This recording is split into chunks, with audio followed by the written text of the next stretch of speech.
Unacademy लाया है NTA UGC NET Unacademy masters PYQs, master use NTA UGC NET preparation with free unit wise PYQs test. और ये होगा आपका paper first के लिए, जो कि 5 साल के पेपर्स हैं पिछले, उन पे आपका ये टेस्ट होगा। तो आज ही पहले से ही प्लान कीजिए कि आप एनटीए यूजीसी नेट 2022 को जो है प्रीवियस ईयर्स क्वेश्चन के प्रैक्टिस के साथ क्रैक कर सकें। ये अवेलेबल है आपके लिए 24/7।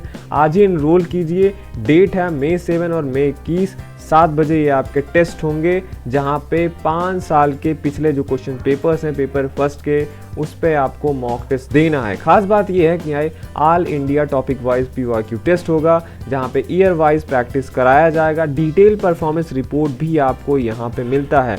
बहुत सारे टॉपिक्स हैं जैसे teaching aptitude, research aptitude, reading comprehension, communication, mathematical reasoning, logical reasoning, data interpretation, information and communication technology, people development and environment, higher education system. इतने सारे जो टॉपिक्स हैं, अगर ये आप कवर कर लेते हैं इसी PYQ से, जो आपका टेस्ट होने वाला है, जो कि ऑलमोस्ट फ्री है आपका, तो आप जो है अपनी कमियों को पहचान सकते हैं और अनअकैडमी के हेल्प की मदद से आप इसका पूरा तैयारी भी कर सकते हैं, जो कि आपको इस एग्जामिनेशन को क्रैक करने में बहुत ही हेल्प मिलेगा। तो इस वीडियो के डिस्क्रिप्शन में इसका लिंक है, जहां पे आप जाके इसके लिए एनरोलमेंट ले सकते हैं। और अगर आपको लगता है कि आप प्रिपेयर करना चाहते हैं ये 2022 के लिए और क्वालिफाई करना है आपको, तो आज ही इसका एनरोलमेंट लीजिए।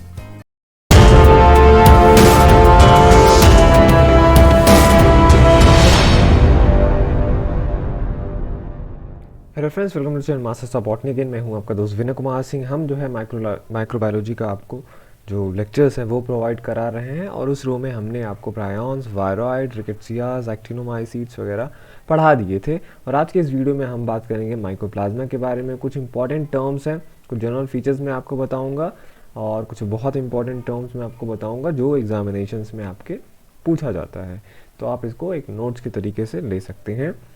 तो सबसे पहले चीज़ है कि जो माइकोप्लाज्मा होते हैं ये स्मॉलेस्ट नोन प्रोकैरियोट होते हैं। ओके, और तो ये प्रोकैरियोट हैं, दैट मीन्स यहाँ पे क्या होगा कि जो मेम्ब्रेनल ऑर्गेनेल्स होते हैं वो यहाँ पे एब्सेंट होते हैं। यूनिसेलुलर नेचर का होता है, और एक ख़ास बात है कि इनमें सेल वॉल नहीं पाया जाता है, जो इसको अलग बनाते हैं बैक्टीरिया से।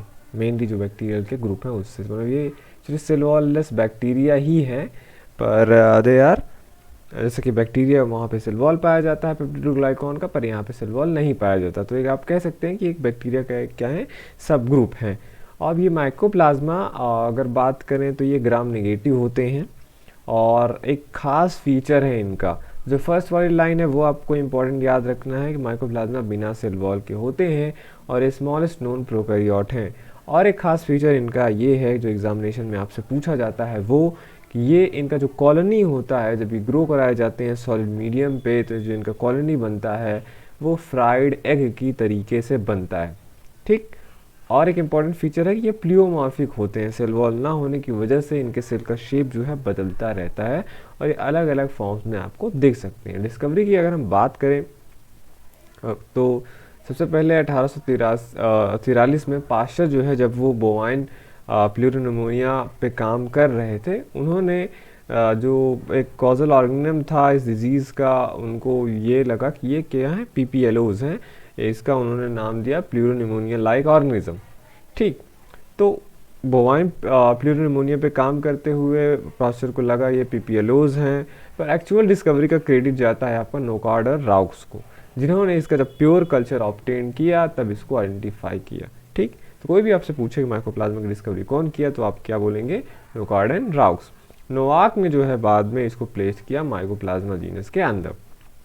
माइकोप्लाज्मा को आप क्या बोलते हैं, जोकर्स ऑफ द माइकोलॉजिकल पार्क भी बोला जाता है, क्योंकि ये स्मॉलेस्ट ऑर्गेनिज्म है और इनमें म्यूरिन या पेप्टिडोग्लाइकॉन का जो सेल वॉल होता है वो नहीं पाया जाता है।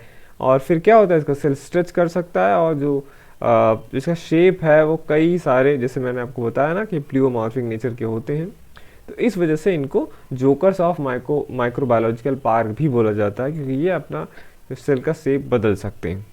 ठीक, और फिर आते हैं being limited by a cell membrane only, क्योंकि यहाँ पे सेल वॉल होता नहीं, फिर केवल सेल मेम्ब्रेन होगा।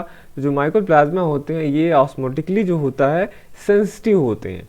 जैसे प्लांट में आपने देखा होगा कि जब एंडोऑस्मोसिस होता है तो सेल एक टाइम तक वो स्वेल करता जाता है, फिर उसके बाद जो सेल वॉल है वो उस पर अपोजिट प्रेशर डालने लगता है, जिसकी वजह से वो फिर उसके बाद नहीं वाटर अकोमुलेट कर सकता है। पर इनमें क्योंकि सेल वॉल नहीं पाया जाता है तो ये ऑस्मोटिकली क्या होते हैं, सेंसिटिव होते हैं। ऑस्मोटिक कंडीशन में इनका सेल बर्स्ट भी हो सकता है, ठीक।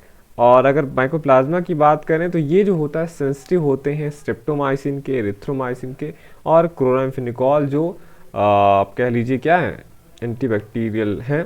इनसे ये क्या होते हैं, इनके सेंसिटिव होते हैं क्योंकि ये प्रोटीन सिंथेसिस मशीनरी पे टारगेट करते हैं। वहीं जो जिसके लिए बैक्टीरिया जो है सेंसिटिव होते हैं, पेनिसिलिन, एम्पिसिलिन, मेथिसिलिन, उसके लिए माइकोप्लाज्मा इनसेंसिटिव होते हैं क्योंकि जो पेनिसिलिन, एम्पिसिलिन और मेथिसिलिन का मैकेनिज्म ऑफ एक्शन है वो ये है कि ये सेल वॉल पे टारगेट करते हैं और माइकोप्लाज्मा में सेल वॉल ना होने की वजह से माइकोप्लाज्मा जो होते हैं इनसेंसिटिव होते हैं पेनिसिलिन, एम्पिसिलिन और मेथिसिलिन के लिए, ठीक। तो आप ये याद रखिए। क्लासिफिकेशन की बात करें तो जो माइकोप्लाज्मा है उसको 3 भागों में डिवाइड किया गया है, माइकोप्लाज्मा, अक्रोलेप्लाज्मा और थर्मोप्लाज्मा। माइकोप्लाज्मा की खास बात ये है कि उनको कोलेस्ट्रॉल की रिक्वायरमेंट होती है और ये जब इनको कोलेस्ट्रॉल मिलता है तो ये सेल वॉल में अपने इनकॉर्पोरेट कर लेते हैं उसको। अब जो ओकोलेप्लाज्मा है इनको कोलेस्ट्रॉल की रिक्वायरमेंट नहीं होती है, लेकिन अगर इनको कोलेस्ट्रॉल मिले, ठीक है, तो ये इसको सेल मेम्ब्रेन पे अपने इनकॉर्पोरेट करते हैं। तो पहले वाले के लिए एसेंशियल है माइकोप्लाज्मा के लिए कि इनकी कोलेस्ट्रॉल रिक्वायरमेंट होती है, सेकंड वाले के लिए रिक्वायरमेंट नहीं होती लेकिन मिलता है तो उसे सेल मेम्ब्रेन में इनकॉर्पोरेट करता ही करता है। और जो थर्मोप्लाज्मा है इनको कोलेस्ट्रॉल की ज़रूरत नहीं पड़ती है, पर ये इनका खास फीचर क्या है, ये एरोबिक होते हैं, एसिड लविंग होते हैं, pH 0.9 से 3 तक, और जो इसका ऑप्टिमम टेम्परेचर है ग्रो करने का वो 59 डिग्री सेंटीग्रेड है, ठीक है।